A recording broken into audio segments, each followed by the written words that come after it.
Yangi tahrirdagi yo'l harakati qoidalarining birinchi ilovasi yo'l belgilarining orasiga vaqtinchalik yo'l belgilari ham qo'shilgan.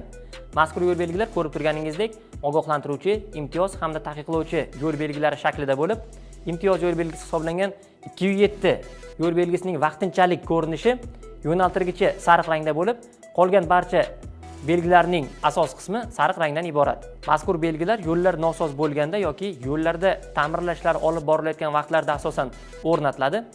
Ularni o'rnatishdan maqsad haydovchilarni noqulay vaziyatlar yoki xavfli holatlardan ogohlantirish, haydovchining boshqaruvidagi transport vositasining vazni, o'lchamlariga qarab uning harakatini taqiqlash hamda harakatlanish tartibini belgilash bo'yicha qo'llaniladi. Agarda yo'lda o'rnatilgan doimiy va vaqtinchalik yo'l belgilari ma'no jihatdan bir-biriga zid kelsa, haydovchilar vaqtinchalik yo'l belgilariga rioya qilishlari kerak.